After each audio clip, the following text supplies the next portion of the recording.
안녕하세요. 저는 40대 후반의 여성입니다.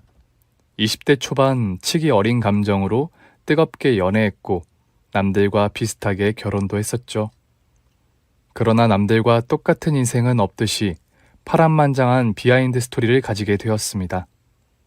연애할 때와는 다르게 애정이 금세 시들고 저물어갔던 결혼 생활, 그리고 겨우 가족이라는 이름으로 묶여있는 상황에서 딸만 바라보며 시모와의 갈등도 참아왔었죠.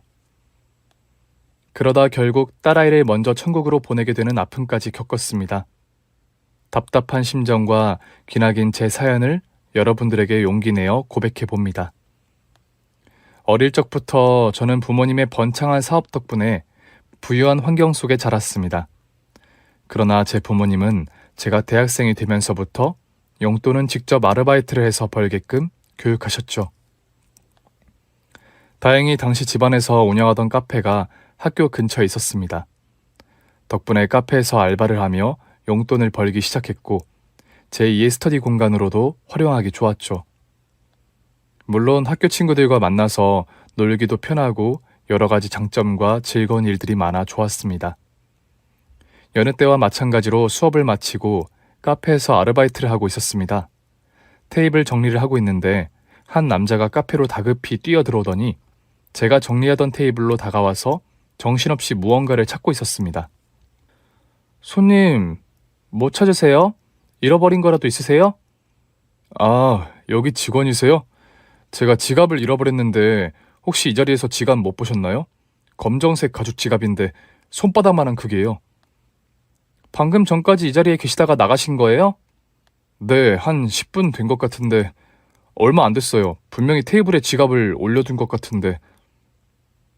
남자는 무척 다급해 보였습니다. 당시 집안에서 운영하던 카페는 지하층과 1, 2층까지 총 3층이었고 손님이 많을 때는 테이블 정리가 바로 안 되는 경우도 많았죠. 그날은 손님들이 많은 편이어서 테이블에 설령 지갑이 놓여 있었다고 하더라도 누군가 지나가면서 지갑을 집어가도 모를 정도로 붐비는 상태였습니다. 그 남자는 자신이 앉아있던 테이블에서 지갑을 찾을 수 없자 자신이 앉아있던 주변의 모든 자리를 구석구석 기웃거리고 있었습니다. 그러나 결국 찾던 지갑은 없었고 몹시 어두운 얼굴로 카페 전체를 한 많은 영혼처럼 돌아다니고 있었습니다. 손님, 제가 더 찾아볼게요. 혹시 연락처 남겨두시면 찾는 대로 연락드릴까요? 이미 다른 손님들로 가득 메운 상황 속에서 잃어버린 지갑을 찾겠다고 더 어수선한 분위기를 만들던 그 손님을 그냥 두고 볼 수가 없었습니다. 게다가 테이블로 음식을 서빙하는 직원들과 부딪힐까봐 조심스럽기도 했죠. 네, 꼭 그래주세요. 연락처 적어두고 갈게요. 중요한 게 들어있어서 꼭 찾아야 하거든요. 제발 꼭 좀 찾아주세요. 찾으시면 이 번호로 연락 부탁드려요. 지갑을 찾지 못하고 울상이 되어 돌아간 손님이 안타까웠지만 그날은 저도 그 지갑을 찾을 수가 없었습니다. 바닥에 떨어져 있었다고 해도 분명 누군가 가져간 게 아닌가 생각이 들었죠.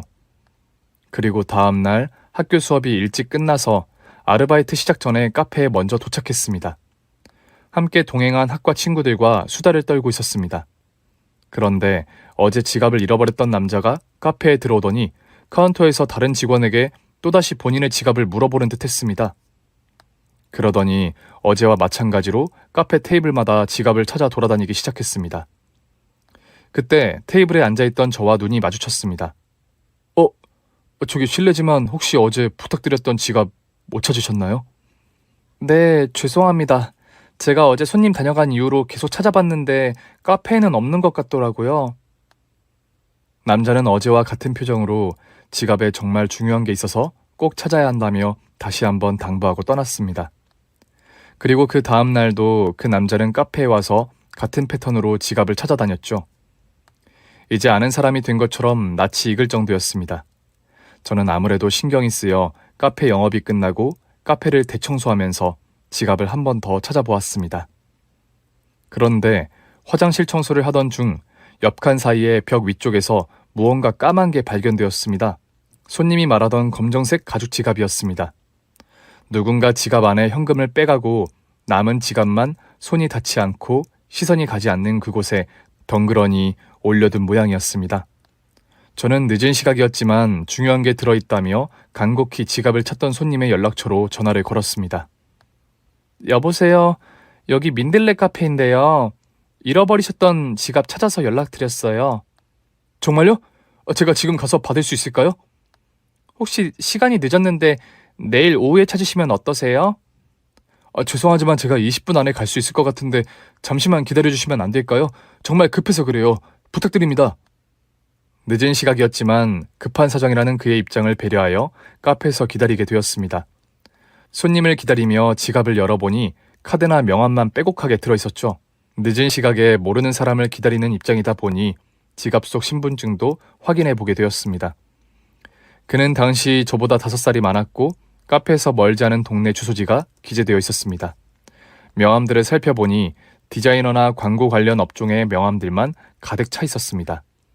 15분쯤 흘렀을 무렵 카페 앞에 검정색 승용차가 정차하더니 라이트를 그대로 켜둔 채 차 안에서 그 손님이 다급하게 내렸습니다. 카페로 허겁지겁 뛰어 들어오더니 전과 다른 표정으로 저를 반기며 지갑의 안부를 물었습니다. 늦게 죄송합니다. 지갑 어딨어요? 찾으신 거예요? 네, 여기 있습니다. 대충 살펴봤는데 현금은 전혀 없었어요. 네, 괜찮아요. 현금 많이 들어있지도 않았어요. 중요한 게 따로 있어서. 그 남자의 얘기를 들어보니 현금이 아닌 무언가 중요한 게 들어있던 모양이었습니다. 남자는 신용카드보다 지갑에서 명함들을 꺼내더니 뭔가를 확인하기 시작했습니다. 저는 호기심에 여러 상황이 궁금했지만 더 이상 묻지는 않았습니다. 저기 죄송한데 제가 지금 너무 늦어서요. 지갑 확인은 차에서 하시면 어떠세요? 카페 문 닫고 들어가 봐야 하거든요. 죄송합니다. 그렇게 할게요. 그리고 지갑도 찾아주시고 연락 주셔서 정말 감사합니다. 남자는 인사를 하더니 카페 앞에 정차해둔 차로 돌아갔습니다. 저는 카페 점검을 마친 뒤 불을 끄고 나섰습니다. 그때까지 그의 차는 카페 앞에 여전히 헤드라이트를 켜고 정차한 상태였습니다. 그리고 저를 보더니 클락션을 울리며 창문을 내렸습니다. 어느 방향으로 가세요? 태워다 드릴게요. 아니에요. 괜찮습니다. 어디로 가시는데요? 제가 너무 죄송하고 고마워서 그래요. 저 때문에 늦게까지 카페에서 기다려주셨는데 제가 꼭 모셔다 드릴게요. 타세요. 저는 조금 당황스럽긴 했지만 시간도 늦었고 거리도 멀지 않아 마지못해 그의 차에 탔습니다. 그리고 그는 고맙다는 말을 하면서 지갑을 찾고 마음이 놓였는지 카페 단골 손님이 되겠다며 슬슬 농담도 하더군요. 실은 제가 광고 프로덕션에서 일을 하고 있는데요. 최근에 좋은 인연으로 업계에서 가장 잘 나가는 기업의 국장님을 소개받게 되었거든요. 그분 명함과 연락처가 사실 제 지갑에 있었던 상황이었어요. 그리고 내일 면접 겸 만나 뵙기로 약속했던 상황이었죠. 그래서 오늘 늦은 시각이어도 찾으러 올 수밖에 없었습니다. 죄송해요. 그러셨군요. 그래도 정말 다행이네요. 누군가 지갑에 현금만 쏙 빼가고 화장실 담벼락 위에 올려둔 모양이더라고요. 대청소하면서 겨우 발견했는데 중요한 건 그대로 있어서 정말 다행이네요. 면접도 결과가 좋으실 것 같은데요? 네, 정말 감사합니다. 사실 지갑에 현금은 몽땅 털려도 좋으니 제발 명함만 그대로 남아있어라 하고 어찌나 내심 바라고 기도했는지 몰라요. 사람이 절박하니까 종교가 없어도 기도가 나오더라고요. 중요한 명함 연락처가 남아있다는 게 정말 꿈만 같은 일이 되었네요. 진짜 올 한 해 소원이 이것만 찾으면 좋겠다고 생각했거든요. 그리고 사실 제 앞날에 정말 중요한 터닝포인트 연락처이다 보니 다급했습니다. 진심으로 감사드려요. 그는 전문직으로 큰 꿈을 가진 청년으로 보였습니다. 그리고 그날 밤 저를 무사히 데려다 주었습니다. 저 역시 손님의 지갑 분실 사건으로 묵은 체증이 가라앉은 기분이었죠. 지갑 분실 이슈가 사라지고 며칠 뒤 그가 오랜만에 카페를 찾아왔습니다. 제가 요즘 덕분에 많이 바빴습니다. 면접도 보고 새로운 직장에 입사해서 좋은 자리로 이직하게 되었네요. 새로운 일에 적응하느라 정신이 없었어요. 그날 사례도 못해서 식사라도 대접하고 싶은데 언제 시간 괜찮으세요? 아니에요. 괜찮아요. 제가 평일은 수업과 아르바이트 때문에 거의 시간이 없어요. 그리고 식사 대접은 정말 괜찮습니다. 카페에 있던 지갑 찾아서 돌려드린 것 뿐인데요. 그래도 시간 뺏어서 찾아주셨고 덕분에 월급 많이 받은 직장으로 이직도 했는데 당연히 식사라도 대접해야죠. 그러지 말고 주말이라도 좋으니 시간 좀 내주세요. 그의 거듭되는 간곡한 부탁으로 저는 주말 오후 그와 만나게 되었습니다.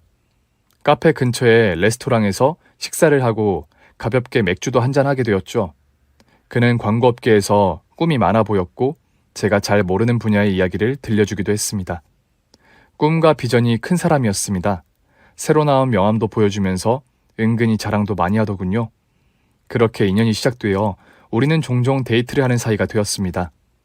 그는 회사 일이 바쁜 중에도 제 수업이나 카페 아르바이트가 끝나면 가까운 거리라며 저를 데려다 주었고 항상 배려하는 모습으로 챙기기 시작했습니다. 카페 아르바이트는 언제까지 할 거야? 대학 졸업 앞두고 이제 공부만 해도 힘들지 않아? 아직은 괜찮아요. 그리고 집안에서 운영하는 카페라서 시간도 사실 자유롭게 조절할 수도 있고. 아, 자기 부모님이 하시는 카페였어? 부모님은 아니고 아빠가 고모에게 운영권을 주신 카페예요. 운영권? 부모님이 원래 카페 사업을 하셨던 거야? 아, 부모님은 다른 사업을 하고 계시고 카페 건물을 소유하시다가 카페까지 하게 되셨는데 운영하기는 바쁘시니까 고모에게 주신 걸로 알고 있어요. 아, 그랬구나. 그럼 자기 알바여도 다른 알바와는 급이 다르네? 그런가? 그래도 부모님은 제가 성인이 된 이후 학비 외에는 용돈 한 푼 안 주셔서 제가 벌어서 생활해 왔어요. 물론 집도 부모님 집에 얹혀 살고 있지만 졸업하고 사회인이 되면 독립해야죠. 생각이 멋지네. 보통은 다 부모님이 재력이 있으시면 의지하려고만 할 텐데. 혹시 직장 구해서 독립하지 말고 결혼할 생각은 없어? 응? 결혼? 글쎄 뭐 구체적으로 생각해 본 적은 없는데. 나랑 말이야. 자기를 만나면서 난 점점 우리의 결혼을 상상했는데 좋은 직장을 가지게 된 것도 자기 덕분이고 운명적인 만남이라고 느꼈거든. 그리고 지금 내가 하는 일이 좀 많이 바쁘고 힘들긴 해도 비전이 있고 나도 이 업계에서 성장 가능성을 보고 있는 단계라서 자기 먹여 살리는 정도는 거뜬해. 그는 만나면서 점점 더 우리의 결혼에 대해 얘기하기 시작했죠. 물론 저도 그와 급속도로 가까워졌고 점점 빠져들었던 시기라 결혼까지 생각하며 얘기를 나누는 일이 나쁘지 않았습니다. 당시 저는 대학을 졸업하면 부모님의 권유로 집안에서 운영하는 회사에 취업할 운명이긴 했으나 개인적으로는 승무원을 하고 싶었던 꿈이 있었습니다. 그렇지만 부모님의 반대가 심해서 꿈은 접어야만 했죠. 나랑 결혼해서 아이도 낳고 가정을 꾸려보면 어때? 만약 자기가 승무원의 꿈을 꼭 이루고 싶다면 일을 해도 좋고. 그는 제가 하는 모든 걸 다 들어주고 싶어 했고 제 의견도 존중해 주려고 했던 것 같았죠. 그렇게 뜨겁고 행복한 연애를 이어나가고 있었습니다. 어느새 시간이 흘러 대학교 졸업식이 다가왔습니다. 부모님과 친인척 몇 분이 졸업을 축하하러 와주셨습니다. 그리고 그도 저의 졸업식에 회사 월차까지 써가며 와주었죠. 자연스럽게 저의 부모님께 인사하는 자리가 되었습니다. 내 딸이랑 만난다는 남자친구가 자네구만. 광고 일을 한다고 들었는데 회사는 어쩌고 여기까지 왔어? 처음 뵙겠습니다, 아버님. 만나 뵙게 되어 영광입니다. 소중한 사람 졸업식인데 축하해야죠. 회사는 월천에서 괜찮습니다. 어머, 우리 조카한테 단단히 반했나 보네. 졸업식 끝나고 같이 식사하고 가요. 네, 고모님, 감사합니다. 또래 친구들과는 달리 사회생활을 해와서 그런지 그는 처음부터 저희 가족들에게도 매너 있는 모습으로 친절하게 응대를 잘하더군요. 그러나 저의 엄마는 그를 아주 마음에 들어하지는 않으셨습니다. 그래서 그런지 그날도 별 말씀이 없으셨죠. 어머님, 뭐 좋아하세요? 제가 이 근처에 맛있는 곳들 꽤 알고 있어서 꼭 모시고 가고 싶은데 어떠세요? 우리 딸 졸업인데 내가 좋아하는 음식이 무슨 소용이에요. 딸이 좋아하는 거 먹어도 되니 나는 신경 쓰지 말아요. 어머님과 같은 식성이라고 들었습니다. 어머님이 좋아하시는 음식이면 다들 좋아하실 것 같아서요. 다소 까칠하게 대하는 엄마도 그는 유연하게 잘 응대하고 있었죠. 그리고 더 놀라운 일이 있었습니다. 졸업식이 끝나고 주차장에 그와 가족들의 차가 있는 곳으로 이동했는데 그의 차에는 프로포즈 문구의 배너가 크게 달려 있었죠. 그리고 그의 차 트렁크를 열어 풍선과 꽃다발로 저와 가족들 모두를 놀라게 했죠. 축 졸업과 새로운 출발은 너와 결혼해서 라는 문구는 엄마도 웃게 만들었습니다. 가족들까지 프로포즈 해버린 사건이었죠. 그날 이슈로 부모님은 저를 불러 진지하게 결혼에 대해 이야기를 나누셨습니다. 우리 딸 졸업하고 아빠 회사에서 능력 좀 발휘하게 하려고 했는데 결혼하자는 남자가 다 생겼네. 그래도 아직 결혼은 너무 이르지. 그리고 그 친구 아직 잘 모르잖아. 너도 일하면서 시야도 넓히고 좀 더 세상을 배우고 나서 결혼하는 게 좋지 않겠니? 아빠도 엄마와 같은 생각이긴 하지만 선택은 우리 딸이 원하는 대로 해. 난 너의 의견도 존중할 거니까. 나도 존중은 하지만 그래도 너가 언제든 자립할 수 있는 사회 경험이나 일도 경험하고 난 후에 결혼해도 늦지 않을 것 같다는 생각이야. 네, 저도 진지하게 고민해보고 말씀드릴게요. 저는 졸업식에서 프로포즈를 받은 뒤 그와 더 뜨거운 사이가 되었습니다. 결국은 그와 결혼하게 될 거라는 확신이 들어서 그랬는지도 모르겠습니다.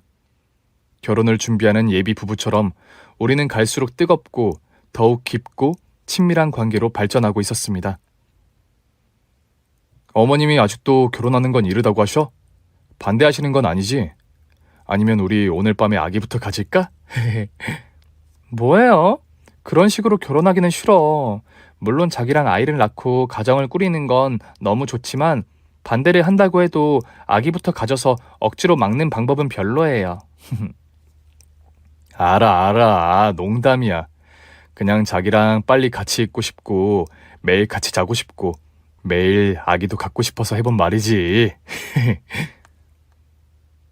점점 더 엉큼하긴. 그런 의미에서 오늘 집에 안 가면 안 돼? 주말에 항상 나랑 꼭 붙어 있으면 안 돼? 내가 더 잘해줄게 자기야. 응? 우리는 결혼한 신혼부부처럼 시간만 맞으면 뜨거운 낮과 밤을 보내며 열렬히 애정도를 쌓아갔습니다. 그리고 그는 점점 더 제게 집착할 정도로 애정을 쏟아붓기도 했죠. 제가 원하는 건 뭐든지 해줄 것처럼 말하기도 하고 하늘의 달과 별을 따다줄 태세였습니다. 그러나 엄마의 반대로 결국 저는 대학 졸업 후 부모님의 회사에서 일을 시작하게 되었습니다. 안 되겠다, 자기야. 아무래도 우리 아기부터 갖는 게 맞는 순서 같아. 내가 회사에서 6개월만 더 일해보다가 다시 결혼 이야기 꺼내볼게요. 너무 걱정 마요. 그리고 나도 일을 경험해보고는 싶어서 하는 거니까 기다려봐. 그럼 일단 혼인신고부터 할까? 그는 지금 생각해보면 재력 있는 우리 집안, 그리고 그런 집안의 딸인 저를 놓치지 않으려고 더 매달렸던 것 같습니다. 욕심이 많던 사람이라는 걸 그때는 몰랐죠. 어쨌든 당시 그는 그런 이유들로 결혼을 서두르기 시작했고 결국 우리의 결혼을 부모님도 승낙해 주셨습니다. 친정의 허락이 있은 후 시부모님도 결혼 직전에 급히 인사드리게 되었지만 별 문제 없이 허락해 주셨죠. 그리고 우리의 뜨거웠던 연애의 감정은 신혼까지 이어져서 결혼 후 바로 아기를 갖게 되었습니다. 세상에, 복덩어리 며느리 뱃속에 또 복덩어리가 생겼구나. 우리 아들만큼 똑똑한 아이로 태어나게 잘 먹고 태교도 잘하렴. 네, 어머니 염려 마세요. 태교 잘해서 예쁘고 똑똑한 아이 낳을게요. 그래, 우리 아들도 내가 태교 잘해서 낳아 그런지 저리 똑똑한 거란다. 관공가 뭔가 거기서도 스카웃되고 일 잘하잖아. 이번에 또 승진할 수 있다던데 연봉도 더 많이 받는다고 하더구만. 네, 맞아요. 어머님, 똑똑한 남편 덕분에 우리 아이도 더 똑똑할 거예요. 태교 잘하겠습니다. 뭐 필요한 거 있으면 얘기하렴. 결혼 전에 시모를 자주 만나던 일이 없었기에 시댁의 분위기는 결혼 후에 파악하기 시작했습니다. 시모는 결혼 초 제가 해온 혼수에 늘 기쁨을 감추지 못했고 주변에도 자랑하시느라 바쁘셨습니다. 그 후에도 늘 제가 유복한 집안의 딸인 점을 가장 좋아하셨던 분이었죠. 그러나 무용 많은 사람이라고 치부하기보다는 새로운 가족을 자랑하고 싶은 마음이려니 이해했습니다. 한번 밉게 생각하면 좋은 사람도 싫어지기 마련이라 처음에는 늘 그렇게 이해하며 넘겼죠. 여보, 집 앞에 마트인데 뭐 사다 줄까? 필요한 거 없어? 임신 초기 남편은 늦게 퇴근할 때도 항상 저를 챙겼습니다. 그리고 퇴근 후 피곤해도 항상 저와 함께 태교에 신경 써주었죠. 여보, 오늘은 일하는데 안 힘들었어? 아이도 가졌는데 이제 회사 일은 쉬는 게 어때? 아직 초기라 조심하면 돼. 일은 힘들 게 없어요. 걱정 마. 그래도 좀 쉬지 그래. 나도 곧 연봉도 오르고 더 바쁘면 같이 시간 보내기 힘들 텐데. 그리고 자기 친정에서도 많이 챙겨주시잖아. 굳이 임신까지 한 상황에서 돈 벌러 나갈 필요는 없잖아. 뭐 꼭 돈을 벌러 나가는 게 목적은 아니지. 내가 해온 일에 보람도 있고 자아실현도 있고 아직까지는 일도 재밌고 해서 초기라 조심만 하면 돼. 그래도 일 때문에 스트레스 받을까 봐 걱정되니까 힘들면 쉬어. 알았지? 알겠어요. 근데 뭐 요즘 스트레스도 별로 없고 일도 많지 않아서 정말 괜찮아. 그래? 알겠어. 대신 몇 달 후부터는 무조건 일을 쉬기로 약속해. 알았지? 육아에도 전념하려면 그런 시간이 꼭 필요하다니까. 알겠다고. 염려 마시라니까. 어머님도 요즘 내 걱정하시면서 필요한 거 물어보시던데. 그리고 시어머님 뱃속에 자기를 가지고 있을 때 태교를 잘하셔서 지금처럼 똑똑해지신 거라고 칭찬하셨어. 태교에 엄청나게 신경 쓰셨다고. 나더러 태교 각별히 신경 쓰라면서. 맞아. 나 태교 잘해서 더 똑똑한 남자야. 이번에 안 그래도 경쟁 PT에서 내가 선정돼서 광고권 큰 거 하나 또 따냈어. 그것 때문에 점점 바빠지면 자기 많이 신경 못 써줄지도 몰라. 이해해줘? 당연하지. 일이 바쁜데 어쩌겠어. 그래도 자기가 대기업 상대로 PT 경쟁도 이기고 광고한다는 게 정말 대단한 것 같아. 멋져, 여보. 결혼 초기에 남편과 시모는 제가 임신한 사실만으로 무척 챙겨주셨습니다. 그리고 시간이 지나 출산 준비로 회사 일을 쉬게 되었죠. 친정에서도 그런 저와 아이를 위한 선물들로 거실과 아가 방이 채워지기 시작했습니다. 친정의 아낌없는 지원에 시어머니까지 덩달아 기분 좋아하셨죠. 그런데 아이를 낳을 때가 되어 딸아이라는 성별을 알게 되었고 그때부터 시모의 태도가 너무나도 달라졌습니다. 그렇게 칭찬과 격려를 해주시던 시모는 점점 더 저를 신경 쓰지 않으셨고 가끔 집에 오셔도 남보다 더한 악담까지 시작하셨죠. 일부러 알고도 나한테 늦게 말한 거냐? 뭘요, 어머님? 딸이라는 사실 말이다. 내 아들처럼 태교 제대로 해서 똑똑한 아들 낳으라고 그 공들여 챙겼더니 어쩌자고 딸년이야? 딸 낳으면 돈이나 축내지. 저는 처음 보는 시모의 모습과 악담에 너무나 충격이었습니다. 그리고 만삭인 상태에서 스트레스를 받다가 출산에 문제라도 생길까 싶어서 그때부터 시모를 피하고만 싶었습니다. 그래서 늦은 시간까지 퇴근할 남편의 귀가를 기다리고 있었습니다. 역시나 피곤한 기색이 역력해 보이는 남편은 12시가 넘어서 집에 왔죠. 여보, 늦게까지 고생 많았어요. 아직 안 잤어? 안 피곤해? 왜, 무슨 일 있었어? 여보, 실은 어머님이 오늘 다녀가셨는데 처음으로 악담을 하셔서 놀랐어. 악담? 엄마가? 무슨 말을 했길래? 내가 낳을 아이 성별을 알게 돼서 딸이라고 말씀드렸더니 딸이라고? 아들이 아니고? 제 이야기를 시작도 하기 전에 남편도 시모와 흡사한 반응으로 말을 끊었습니다. 그리고 어떠한 대화를 할 수도 없게 이상한 상황으로 흘러갔습니다. 남편은 몹시 피곤하다며 씻고 잠이 들었습니다. 그날 저는 시모와 남편의 이상한 태도에 놀라 한숨도 못 잤죠. 이후 남편은 승진하며 광고업계에서 승승장구하기 시작했지만 제가 딸을 낳은 이후 어쩐지 가족에 무관심해 보였고 저를 챙기던 모습은 찾아볼 수 없었습니다. 딸에게도 애정이 없어 보였습니다. 그리고 이유인지 핑계인지 회사 일로 바빠서 점점 더 집에서 얼굴 보는 날도 줄기 시작했죠. 육아는 전부 제 몫이었습니다. 그리고 시모도 딸을 낳은 제게 관심은커녕 마주치면 듣기 힘든 악담만 들어놓았습니다. 그때부터 저의 결혼 생활은 지옥문이 열리기 시작한 듯 암담했습니다. 그렇게 짧게 행복하던 기간이 사라지게 될 거라고 절대 상상할 수 없었죠. 거의 혼자 하는 육아에 지친 남편과 싸움이라도 하는 날이면 저 역시 괴롭고 참담했습니다. 저는 결국 잠시라도 도움을 줄 가정부를 드리게 되었습니다. 몸이라도 편하지 않으며 스트레스로 인해 도저히 살 수 없겠다 싶었습니다. 그런데 어느 날 시모가 찾아와 트집을 잡기 시작했습니다. 아주 친정에 돈이 많으니까 이제 하다 별꼴을 다 본다. 이렇게 돈지랄을 해야 속이 후련하니? 이러다가 애도 서방도 가정부한테 다 맡기는 거 아니야? 남들은 애 키우고 살림 다 하면서 일도 해서 돈도 벌어온다는데 너만 왜 유별나게 굴어? 어머님, 제가 출산 후에 몸도 마음도 너무 안 좋아서 당분간이라도 도움 받으려고 가정부 쓰게 된 거예요. 제 할 일을 안 하려고 하는 게 아니니 잠시라도 이해해 주세요. 네? 딸년 낳은 주제에 사람 부려 돈까지 펑펑 쓰는데 이해를 하라고? 그럴 돈 있으면 남편 내조에 보태고 시모 용돈이라 더 챙겨줄 것이지. 철이 아직도 안 든 거냐? 애는 네가 키우기는 하는 거야? 저 또 가정부가 주는 거 아니냐고? 어머니, 아이 키우느라 집안일만 도움받으려고 가정부를 두게 된 거예요. 그리고 남편은 요즘 거의 해외 출장에 집에도 못 들어와서 저 혼자 육아에 살림에 모두 힘들고 지쳤다고요. 그리고 한동안 가정부를 써보겠다고 하는 건데 제 상태도 이해 못 해주시고 왜 그러세요? 아무튼 요즘 것들은 정신 상태부터 나약해서 뭘 하질 못한다니까. 모르는 사람 집안에 들여서 쓰는 게 무조건 좋은 줄 알아?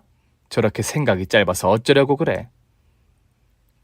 시모는 출산 이후 집에 오시면 아이는 쳐다보지도 않고 제게 트집 잡아 잔소리를 하거나 악담만 늘어놓고 가셨습니다. 게다가 아이를 한번 봐주신 적도 없었죠. 딸을 낳은 걸 제게 늘 손가락질 하셨고 무슨 일이든 제가 하는 일은 전부 못마땅해 하셨어요. 그래서 저는 점점 아이의 육아만큼은 독단적으로 하기 시작했습니다.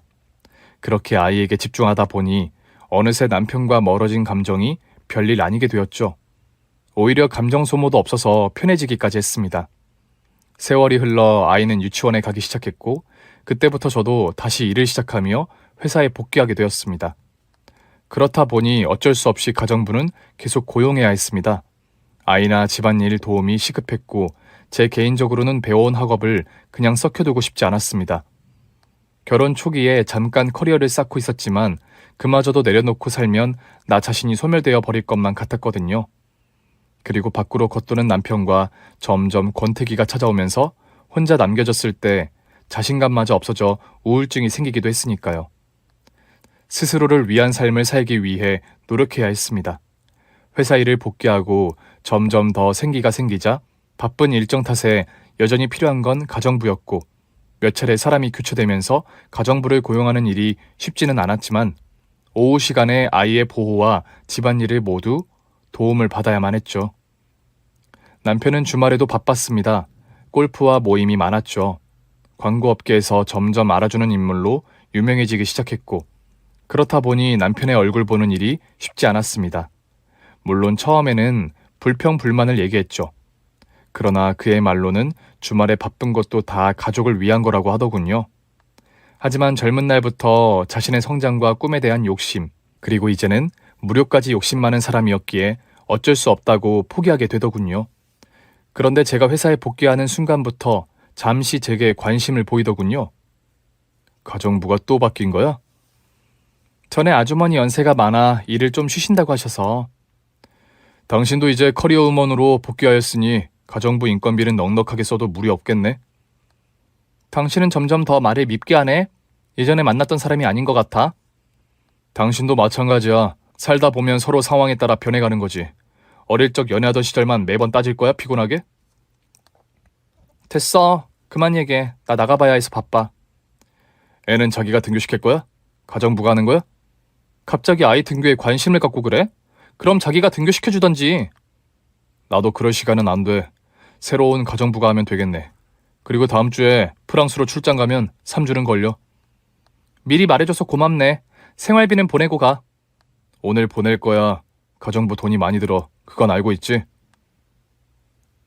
당신이 당신 하는 일 중요하게 생각하는 만큼 나도 내 일이 중요해. 분담해서 가정 돌보는 게 아니라면 가정부 고용한 일은 더 이상 트집 잡지 마. 그리고 비용이 아까워서 그런 거면 공동으로 부담해. 됐지?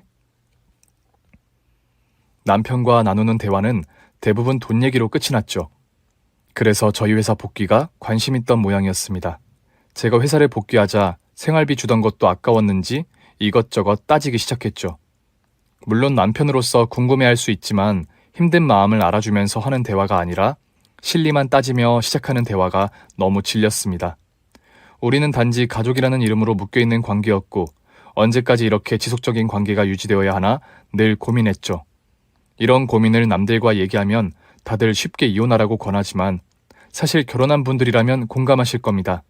이혼이라는 게 생각보다 쉽게 결정지을 수 있는 일이 아니라는 것. 그리고 사랑하는 딸을 키우며 살다 보면 더더욱 쉬운 문제는 아니었습니다. 그러나 언젠가 무의미한 결혼 생활이 계속된다면 저의 경제적인 독립이 완벽해지는 날 늘 떠날 생각만으로 가득 차 있었습니다. 그리고 얼마 지나지 않아 그의 마음이 굳혀지는 사건이 생겼죠. 초등학생이 된 딸은 저와 가장 친한 친구가 되었습니다. 저의 퇴근이 늦어지면 알아서 숙제도 하고 다정한 편지도 써주는 착하고 예쁜 아이였죠. 여전히 출장 중인 남편의 부재로 가정부에게 아이의 저녁 식사를 부탁했고 그날만 제가 귀가할 때까지 있어줄 것을 당부했죠. 그런데 생각보다 일이 일찍 끝났고 부랴부랴 집으로 돌아갔습니다. 현관에 놓여진 남편의 신발을 발견했고 예고 없이 또 돌아온 건가 싶은 그때 거실은 조명등 불빛으로 고요했죠. 드레스룸으로 향하고 있는데 침실 쪽에서 소리가 들렸습니다. 가정부의 모습도 보이지 않아 이상한 기운을 감지한 저는 발소리와 숨소리를 죽이며 침실로 향했습니다. 남편과 가정부의 목소리가 들리더군요. 수상한 기운을 감지하고 침실에서 새어나오는 소리에 귀를 기울였습니다. 잠깐이면 돼. 지난번에도 들킨 적은 없잖아. 곧 사모 도착할 것 같은데 여기서 이러는 건 좀 곤란한데. 용돈 많이 줄게.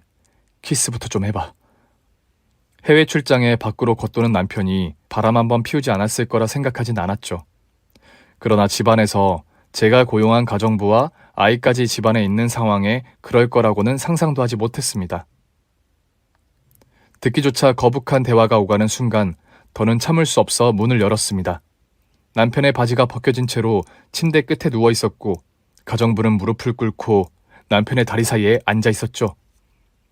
남편은 술에 취했는지 계속 가정부에게 요구사항을 말하고 있었고 가정부는 놀란 눈으로 저를 쳐다보게 되었습니다. 더 돈 받을 생각 말고 짐 챙겨서 지금 당장 나가요. 그제서야 남편은 고개를 돌려 저를 쳐다보더군요. 가정부는 황급히 도망치듯 사라졌고 남편은 술에 취해 혀꼬인 소리로 핑계를 늘어놓기 시작했습니다.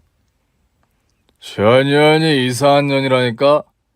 내가 취해서 너무 피곤해 잠이 든 사이에 방에 들어와서 바지를 벗겨놨나 봐.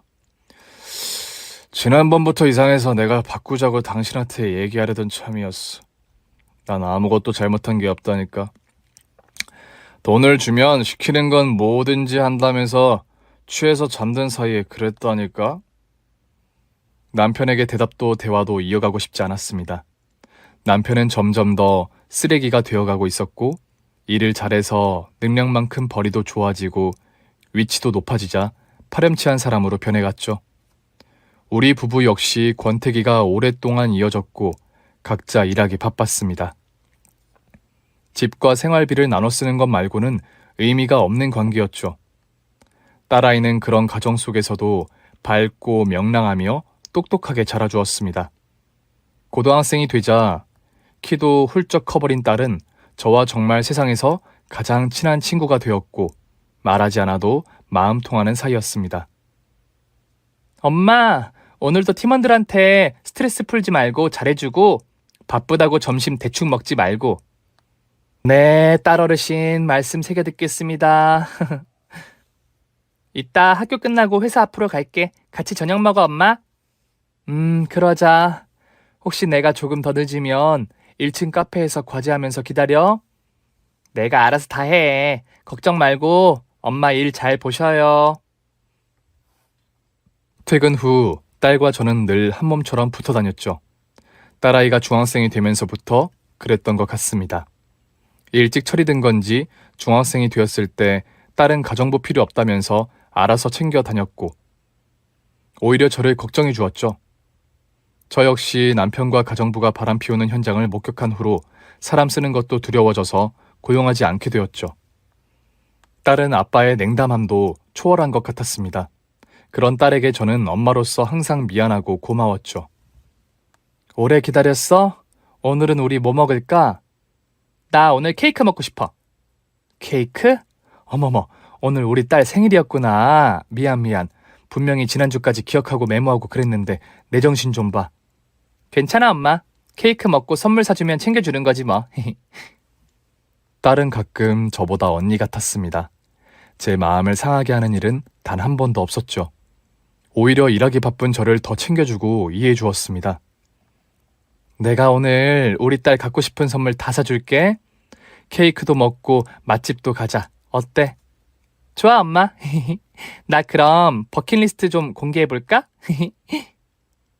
고등학교 2학년이 된 딸은 세상에서 가장 예쁜 시절을 보내고 있었습니다. 그렇게 예쁘고 착한 딸의 생일날, 우리는 함께 즐거운 생일 파티를 즐겼습니다. 딸이 가고 싶다던 케이크 맛집과 예쁜 카페, 그리고 새 가방과 너무나 잘 어울리는 원피스까지 선물을 잔뜩 사주고 행복한 저녁 시간을 보낸 뒤 집으로 돌아왔죠. 그런데 집에 돌아와서 샤워하러 욕실로 들어간 딸은 한참이 지나도 나오지 않았습니다. 걱정이 되어 노크를 하자 아무런 인기척이 나지 않았죠. 저는 급한 마음에 강제로 문을 열고 들어가니 딸은 욕조에 의식을 잃은 채 쓰러져 있었습니다. 119를 부르고 병원에 도착해 딸의 검사 상태를 기다리며 남편에게 전화를 걸었습니다. 여러 차례 전화해도 부재 중이었습니다. 지금 병원이야. 빨리 연락 좀 줘. 통화할 수 없는 남편에게 메시지를 수차례 남겼습니다. 남편의 연락은 없었고 딸의 결과는 혼자 들어야 했죠. 골수 암 판정을 받게 되었습니다. 딸을 입원시키고 병실에 잠들어 있는 모습을 확인한 뒤 너무 황당하고 괴로워서 병원 밖 화단에 웅크리고 앉아 통곡하며 울었습니다. 그때 남편에게서 전화가 왔고 남편과 시모는 잠시 후 병원에 도착했습니다. 시모는 병원에 도착해서 저를 만나자마자 이상한 소리를 하시더군요. 하늘이 너더러 아들을 낳으라는 계시인가 보다. 애가 아픈 건 참 안 됐지만 산 사람은 살아야지 어쩌겠어. 이제라도 늦둥이 아들이라도 낳던지. 어머니 마음 알아요. 늦둥이 아들이라도 낳던지 그래야지. 시어머니와 남편의 대화는 미친 사람들인 것 같았습니다. 딸이 아파서, 그것도 암에 걸렸다는 판정인데 무슨 말을 하는 건지 저 역시 머리가 아파왔습니다. 그들을 신경 쓰지 않기로 했죠. 늘 그랬던 것처럼 혼자서 딸을 위한 길을 생각했습니다. 남편이나 시모와는 더더욱 딸 문제로 얘기를 나누고 싶지 않았죠. 그날 이후로 딸을 위해 병간호도 하고 병원비도 보탰습니다. 항암 치료며 병실 비용이며 각종 검사비까지 다달이 돈이 엄청나게 깨지는데 그때부터 남편은 잘 나가던 일이 한풀 꺾이면서 내리막길로 내려가고 있는 듯 했습니다. 생활비도 점점 안 주기 시작한 지 한참 되었고 전부 제가 버는 돈으로 때우기 시작했죠. 딸의 병원비는 돈 한 푼 안 보태줘서 전적으로 저의 감당이 되었습니다. 당신 월급은 받고 일하는 거야? 생활비는 내가 알아서 한다고 해도 딸이 지금 암투병 중인데 병원에 있는데 어떻게 한 푼도 보태줄 생각을 안 해? 너 요즘 잘 벌잖아. 살다 보면 이런 날도 있고 그런 거지. 부부 중에 잘 버는 사람이 있으면 되지 뭘 그걸 그렇게 닥달이야. 그리고 너네 친정집 잘 살잖아.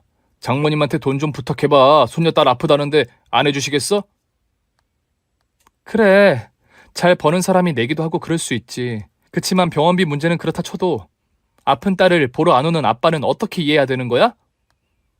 머리 빡빡 밀고 눈썹 다 빠진 모습 그런 거 보면 내가 더 의욕이 없어서 그래. 나도 고민이 많으니까 알아서 할 때까지 이런 대화는 서로 안 하고 싶다. 남편의 황당한 태도에 정말 넌더리 날 정도로 질리고 지쳤습니다. 오히려 딸은 아빠가 오지 않는데도 괜찮다고 본인이 아빠였어도 그랬을 거라며 의젓한 모습이었죠. 그렇게 오랫동안 간병하고 퇴근을 반복하던 중 딸은 20살이 되었습니다. 딸의 생일이 몇 번씩 지나는 동안 대부분 병원에서 케이크를 함께 먹었죠. 꽃보다 예쁘던 시절부터 아프기 시작한 딸을 생각하며 너무나 괴로웠지만 그래도 우리는 오붓한 병원 생활을 함께 했습니다. 몇 년이 흐르고 점점 병세가 악화되는 딸은 의식이 있다 없다를 반복했죠. 그러던 어느 날 딸의 의식이 돌아왔고 다급히 제 손에 딸이 직접 작성한 유언장이라며 건네주더군요. 그 후에 딸은 혼수 상태에 빠지고 말았습니다. 제 정신도 온전하지 못했지만 고비를 넘길 수 있을 거라는 희망을 가지고 병 간호에 힘썼습니다. 딸이 직접 건네준 유언장을 천천히 읽어보았습니다. 충격적이었죠. 알고 보니 딸은 아빠가 불륜을 저지른다는 사실을 모두 알고 있었고 증거에 대한 상세한 내용도 별도로 모아서 보관해 두었다고 했죠. 그리고 이 사실을 시댁에서도 알고 있다고 했죠. 딸은 자신이 죽으면 엄마와 아빠를 이혼시키려고 할 테니까 더 이상 당하지 말고 엄마가 먼저 복수하라는 내용이었습니다. 딸 이름으로 되어 있는 보험에 대해서도 제가 가져갈 수 있게 해보라는 걱정과 보험 들어놓은 거 절대 아빠한테 한 푼도 주지 말고 변호사 선임해서 해결하라는 등의 내용이었습니다. 유서에는 온통 딸이 제 삶을 걱정하는 내용이었습니다. 파렴치한 남편과 시댁의 만행에 놀라기보다 이런 유서를 써놓고 떠날 딸을 생각하니 눈물만 나더군요. 그리고 제 통곡의 눈물은 복수의 칼날이 되어가고 있었습니다. 딸은 혼수 상태에 빠진 후 3개월 뒤 21살의 꽃보다 더 아름다운 나이에 천국으로 떠났습니다. 저는 딸이 혼수 상태인 동안 딸의 유언장대로 일을 처리하기 시작했죠. 딸과 저의 한을 그렇게라도 풀어야 한다고 생각했습니다.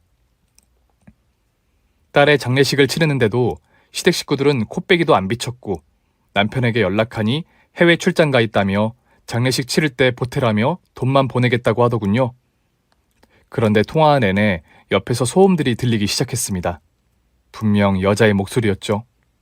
남편과 상간녀의 귀국할 날만 기다렸습니다.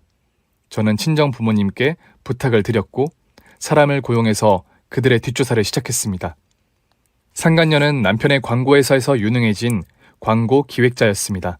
많은 자료들이 수집되었고 남편은 오랫동안 상간녀에게 돈을 쓰느라 생활비도 보태주지 않았던 사실도 알게 되었죠. 상간녀도 부를 축적해 오면서 남편 외에 광고계 다른 유부남들까지 커넥션 정황이 있던 것으로 확인되었습니다. 저는 남편이 장시간 집을 비운 사이에 거주지를 모르게 옮겼고 제 명의의 집도 팔아버렸습니다. 그리고 딸이 남겨준 보험금도 받게 되었지만 딸이 다니던 고등학교에 어려운 학생들도 도우라며 전액 기부했습니다. 제 주변을 모두 결혼 전 상황으로 정리해두기 시작했죠. 유능한 변호사와 함께 합리적인 이혼만 남겨둔 상태로 말이죠. 남편의 회사 메일로 상간녀와의 수집된 만행들의 증거들이 보내졌고 남편의 선임들의 이메일 주소도 확보했다고 전달했죠. 스스로 회사를 퇴사하지 않으면 퇴사하게 더 일을 키우겠다고 말이죠. 그리고 이혼 시 합의 조건에는 아내와 결혼 생활 유지를 위한 노력이 전혀 없었고 집안에서 바람을 피우던 일들은 물론 딸까지 죽음 앞에 놓인 상태인데 회사 해외 출장을 핑계로 죽은 이후에도 장례식까지 나타나지 않은 무책임한 가장으로 모든 피해의 값을 위자료로 치료하게 될 거라고 경고하게 되었습니다. 남편은 결국 스스로 퇴사하는 길을 택했고 그동안 죗값을 저에게 모두 돈으로 갚게 되었습니다. 그는 청년 시절 아무것도 없는 무력강한 모습으로 돌아가야 했습니다. 물론 젊음도 없는 50대의 나이로 자신감도 늙어 있었죠.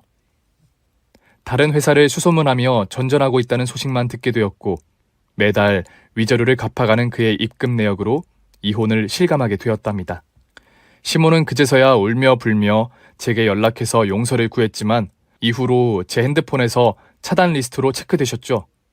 시모 역시 벌을 받은 건지 교통사고로 하반신 마비로 누워있는 신세가 되었다고 합니다.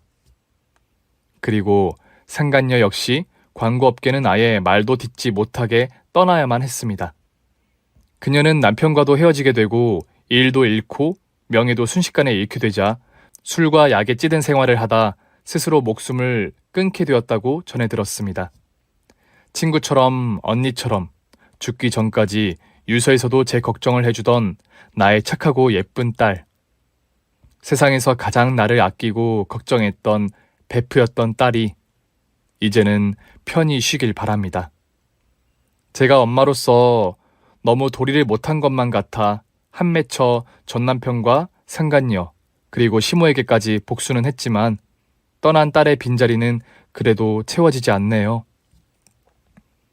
무력과 탐욕에 찌들어 있던 그들에게 복수한 저는 이제 제 일에만 더욱 매진하여 부모님의 대를 이어 사업가로 변신하기 위해 내공을 다지고 있습니다. 여러분들도 혹시 저처럼 나쁜 경험을 하시게 되신다면 하루빨리 이겨내시고 행복한 희망을 품고 나아가길 바라봅니다. 사연 들어주셔서 감사합니다. 좋은 하루 되세요. 오늘 준비한 사연은 여기까지입니다. 재밌게 들으셨다면 구독과 좋아요를 꼭 눌러주세요. 저에게 아주 큰 힘이 됩니다. 그럼 저는 다음 사연으로 찾아뵐게요. 오늘도 건강하시고 명절 잘 보내세요.